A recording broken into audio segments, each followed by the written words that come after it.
खिलाई गई रोटी व दिए गए चुंबन कभी गिने नहीं जाते। पोंछे गए आंसू व चुराई गई नसीहतें बताई नहीं जाती।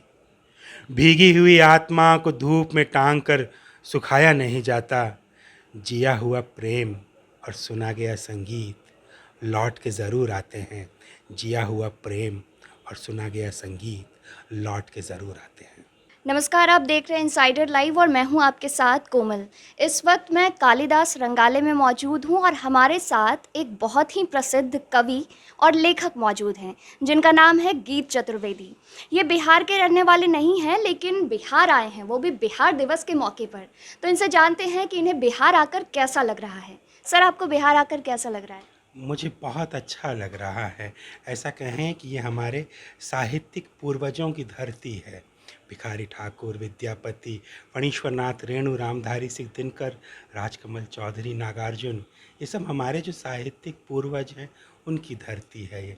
और कितना अच्छा संयोग है कि मैं बिहार दिवस के मौके पर यहाँ पहुँचा हूँ। मेरा एक बहुत महती लक्ष्य और पुराना सपना है कि अपने इन प्रिय लेखकों की धरती पर जाकर वहाँ की मिट्टी को अपने माथे से लगाऊं। इस तरह से मैं अपने इन पूर्वजों का अप्रत्यक्ष रूप से आशीर्वाद पा सकूं। ये एक सपना है मेरा और आज ये सपना मेरा पूरा हो रहा है। लोक चेतना यात्रा जो हम बिहार में आयोजित कर रहे हैं, 23 से 30 मार्च तक चलेगी ये यात्रा। उस यात्रा के तहत हम यही तो कर रहे हैं कि पूर्वजों की मिट्टी को माथे पर लगा करके उनके प्रति अपनी कृतज्ञता जताते हुए कविता, साहित्य और प्रकृति के बीच के तालमेल को फिर से लोगों तक पहुंचाना।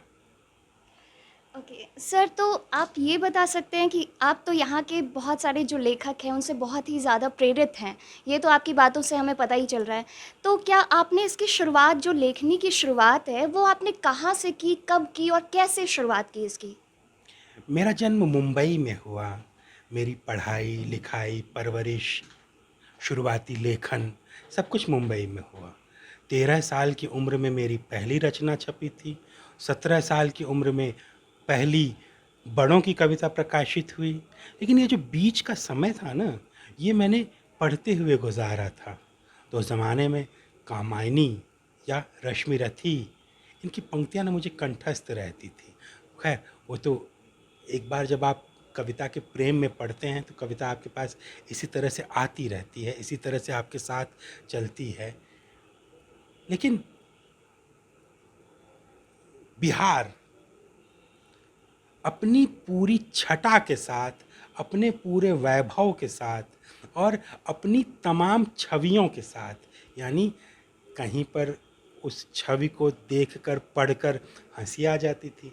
जैसे रेणु के साहित्य में अगर आप बिहार के नहीं हैं और बिहार की दुनिया को रेणु के साहित्य के ज़रिए जान रहे हैं, तो आप कहीं न कहीं अचंभे से भर जाते हैं। आप बिल्कुल एक आश्चर्य लोक में चले जाते हैं कि क्या सच में ऐसा भी होता है? वो एक आश्चर्य लोक आपको एक सांस्कृतिक विरासत से भी परिचित कराता है।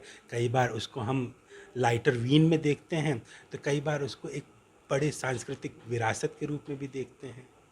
तो बिहार दरअसल लगातार, अगर आप हिंदी में पढ़ते हो, हिंदी क्या, अगर आप भारतीय साहित्य से, भारतीय कलाओं से गहरे से जुड़े हुए हैं, तो बिहार आपके पास बार बार आएगा। बिहार घूम घूम के आपके पास आएगा और उसको पढ़ते हुए आप बिहार घूमते रहेंगे आप। सर, आपकी बातों से ऐसा लग रहा है कि आप बिहार की मिट्टी से एकदम जुड़े हुए हैं।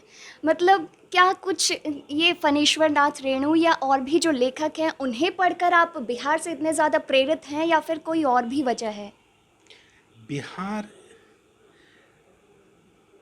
दरअसल वो किताबों की दुनिया, वो साहित्य की दुनिया, उसी को पढ़ कर के, केवल फणीश्वरनाथ रेणु ही नहीं, फणीश्वरनाथ रेणु तो हमारे प्रिय लेखकों में हैं, सिर्फ वही नहीं बल्कि बिहार की पूरी जो लेखकीय परंपरा है, पूरी जो साहित्यिक परंपरा है, वो कहीं ना कहीं हमें बहुत गहरे प्रभावित करती है, हमारे साथ कनेक्ट होती है।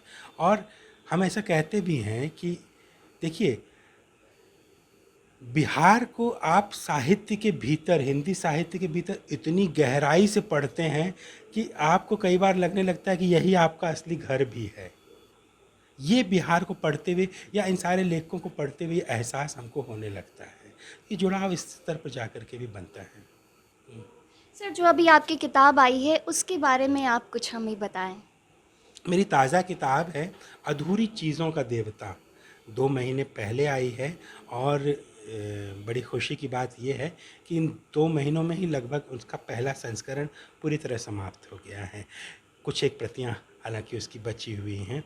ये किताब गद्य की किताब है और इसमें मेरा डायरी लेखन, साहित्य, सिनेमा, संगीत और विभिन्न किस्म की कलाओं के आसपास लिखा गया निबंध, ये सारी चीज़ें इसमें शामिल हैं। मैं इसे रचनात्मक गद्य जैसा एक नाम देता हूँ। तो अधूरी चीज़ों का देवता मेरे रचनात्मक गद्य का संग्रह है। ऐसा कहें कि जो चीज़ें मैं कविता के भीतर नहीं कह पाता हूँ, वो चीज़ें मैं अपने रचनात्मक गद्य में कहता हूँ। तो ये एक तरह से मेरी कविताओं का एक्सटेंडेड परिवार है ये किताब। इसके पहले मेरी एक किताब जो पिछले साल आई थी वो कविताओं की किताब, तीसरा संग्रह कविताओं का, वह खुशियों के गुप्तचर, और 1.25 साल में उसके लगभग 3 संस्करण हो चुके हैं। और बड़ी खुशी की बात है कि पाठकों का इतना प्यार उस किताब को मिला है कि मैं अभिभूत हो जाता हूँ। और एक और सुंदर चीज़ मैं यहाँ पे कहना चाहता हूँ कि जिन पाठकों का प्यार मेरी इन किताबों को मिला है उनमें से अधिकांश बिहार की इसी मिट्टी से जुड़े हुए हैं। तो बिहार के इस सांस्कृतिक जो उपक्रम है या बिहार की जो साहित्यिक आदतें हैं उनका परिचय तो मुझे अपनी किताबों और अपनी कविताओं पर मिलने वाली प्रतिक्रियाओं से भी मालूम पड़ जाता है। सर, आप अपनी कोई एक फेवरेट कविता जो है वो हमें सुना सकते हैं? 4 पंक्तियों की ये कविता है और उसका शीर्षक है 4 वचन। ऐसे है: खिलाई गई रोटी व दिए गए चुंबन कभी गिने नहीं जाते। खिलाई गई रोटी व दिए गए चुंबन कभी गिने नहीं जाते। पोंछे गए आंसू व चुराई गई नसीहतें बताई नहीं जाती। भीगी हुई आत्मा को धूप में टांग कर सुखाया नहीं जाता। जिया हुआ प्रेम और सुना गया संगीत लौट के ज़रूर आते हैं। जिया हुआ प्रेम और सुना गया संगीत लौट के ज़रूर आते हैं। तो आपने सुना, कितनी सुंदर कविता सर ने हमें सुनाई है। और सर, आगे आप कोई और किताब पे काम कर रहे हैं क्या? जी हाँ, मैं अपने उपन्यास पर काम कर रहा हूँ और ये उपन्यास बहुत लंबे समय से काम कर रहा हूँ, लगभग 8-10 साल होने को आ रहे हैं इसे। और कुछ एक पत्रिकाओं ने तो इसे हिंदी के सर्वाधिक प्रतीक्षित उपन्यासों की सूची में भी शामिल किया हुआ है। इस साल के अंत तक प्रेम के विभिन्न पहलुओं पर आधारित इस उपन्यास को संभवतः हम इस बरस के अंत तक पाठकों के हाथ में सौंप पाएंगे, ऐसा हमें लगता है। सर, आपकी किताब जो है वो कितनी भाषाओं में ट्रांसलेट होती है? जैसे हिंदी में तो होती ही है, हिंदी के अलावे भी कई भाषाओं में होती होगी, तो उसके बारे में बताएं हमें। मेरी रचनाएं दुनिया की 22 भाषाओं में अनुवाद हो चुकी हैं। बुनियादी तौर पर तो अंग्रेज़ी में अनुवाद हैं, मराठी है, स्पेनिश है, फ्रेंच है, जर्मन है, रशियन है, बर्मीज़ है, और भारतीय भाषाओं में बंगाली, कन्नड़, मराठी, पंजाबी, उड़िया, इन सब में हो चुकी हैं। लगभग 22 भाषाएं हैं और तमाम दुनिया से एक ये बहुत मैं तो इसके लिए शुक्रगुज़ार भी महसूस करता हूँ कि तमाम दुनिया से पाठकों की प्रतिक्रियाएं, उनका प्यार और आशीर्वाद मेरे पास आता रहता है। तो एक कृतज्ञता मेरे भीतर अपने पाठकों के प्रति बनी रहती है। मुझे बहुत अच्छा लगता है कि लोग इस तरह से रीच आउट करते हैं और अपने प्रिय लेखक को इस तरह से 4 बातें, सुंदर बातें लिख करके भेजते हैं। तो ये कृतज्ञता, एक खुशी, एक सुखद एहसास मन में बनता है और उसी के साथ एक बहुत बड़ी जिम्मेदारी का बोध होता है कि इतने लोग आपसे प्यार कर रहे हैं, तमाम दूसरी भाषाओं के लोग आपके पास अपनी प्रतिक्रियाएं भेज रहे हैं, तो आगे आने वाली रचनाएं हमारी उसी स्तर की होनी चाहिए और उस स्तर के ऊपर जानी चाहिए। ये एक जिम्मेदारी का बोध लगातार भीतर बना हुआ रहता है।